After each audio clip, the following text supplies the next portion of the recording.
Summer's on the horizon and you've started your weight loss journey, but the weight is just not budging. Here are 5 mistakes you might be making and how to overcome them.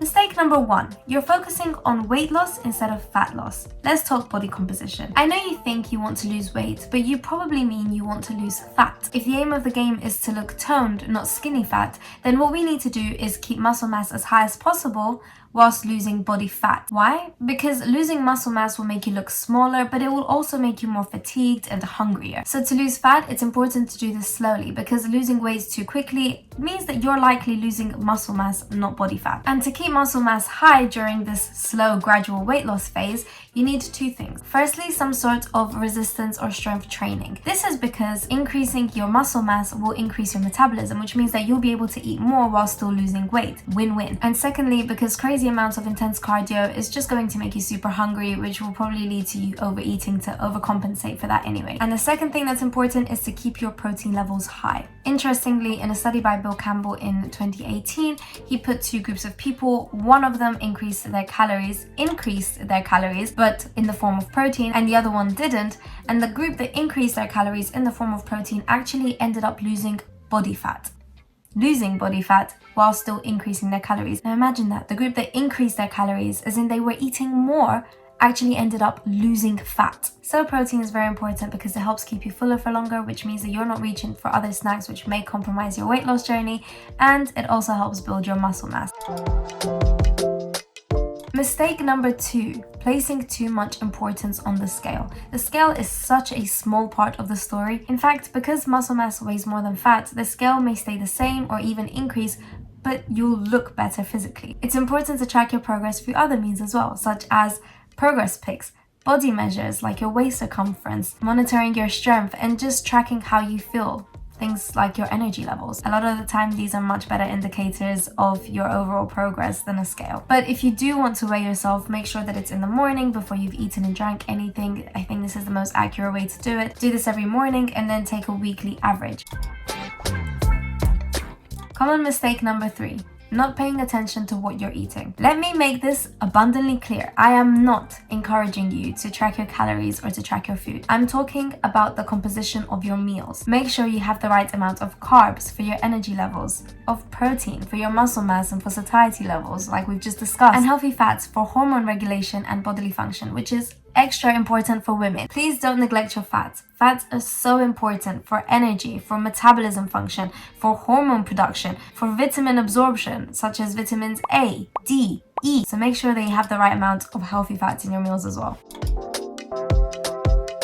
Mistake number 4, you have an all or nothing mindset. Does this sound familiar to you? I've had a sweet treat. I might as well just eat the entire pack. I've gone over my calorie count for the day. In fact, I might as well just have this ice cream as well and that cake. Oh, and there's pastries in the cupboard. Oh my gosh, now I'm craving cereal. Now I need something savory. If I have a sweet treat, I fucked the whole thing. I've gone over my calorie count for the day. I might as well eat the whole pack. I've missed the workout. I might as well miss this whole week's workout and start again the next Monday. I'm going into a diet. I'm just going to completely cut out sugar, or I'm just going to completely cut out carbs. This all or nothing approach is probably something that stems from our childhood. And without going too much into the psychology of things, it is likely that it stems from a need to be good enough in some way or capacity, that only by being good enough are we worthy of someone's love and respect. But life is not black and white, and there is no such thing as perfection. One day of overeating is not going to make a lasting change in the grand scheme of things in any way. And I could go in for more, but we're not going to. Pain. If you think that you've fallen off track and that you're going to start again on Monday, how likely are you to have that Last Supper mentality in that moment where it's like, okay, well, since I'm starting again on Monday and I'm going to have to restrict and I won't be able to touch all these things anyway, let me just have everything that I can right now. It's difficult, but you have to break the cycle. It's the only way to get out of it. Don't over-exercise and don't restrict just because you've had a quote-unquote slip up. If you go back to continuing on as normal, you won't become overly obsessed with what's happened. If you just force yourself to continue eating as normal, as if nothing happened, you are so much more likely to break that binge restrict cycle and stop being obsessed with how you eat, when you eat, what you eat. It's difficult, but it's the only way to get it done.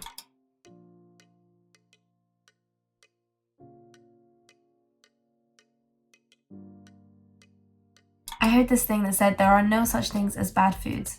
there are only bad portions. One food will not ruin your life, make you put on weight, or create lasting change, but consistently and excessively including it into your life might. So we really have to drop the all or nothing mindset in this journey, because if weight loss is your goal, and that's completely fine for that to be a phase of your life, then we want to make it as sustainable as possible and not to let food control our lives. And finally, thinking of weight loss as a lifelong thing. Weight loss is not supposed to be for life. When you're losing weight, your body's using less energy than it actually requires, i.e. this is called being in a caloric deficit. But this isn't your body's natural state, and at some point you're going to want to move on from the fat loss phase into maintaining your new physique. This is why it's so important that you don't drop your calories too low, because you don't want your body to adapt to an unsustainable energy level. When people say they want to lose weight, they usually have some sort of holiday or event in mind that their goal is to reach that for. But there's always going to be some sort of event that you want to look good for. And if your life is completely absorbed by the idea of you losing weight, what kind of a life is that? If you think that you're only going to be happy once you look a certain way or once you achieve a certain thing, you're always going to be reaching for a new goal. And that means that you can't enjoy being happy or satisfied or content in the present moment. And that's also no way to live life. It's fine to have a weight loss goal or to have a weight loss phase, but remember that that's all it is, a phase. It's not meant to be for life. Make it sustainable and make it fun. Go out on a walk with a friend or try a new form of movement like tennis or axe throwing. Have fun with it, you know? Just remember that it's not a lifelong thing and it's not supposed to be. So my final tips would be just enjoy the process, take it slowly, and don't do anything extreme. Enjoy the journey while walking slowly and intentionally to your goal. If you found this video helpful, which I really hope that you did, make sure to give it a thumbs up, and if you have any questions, then let me know in the comments down below. And if you want to start your fitness journey, I have a comprehensive beginner's gym guide here. I'll see you there.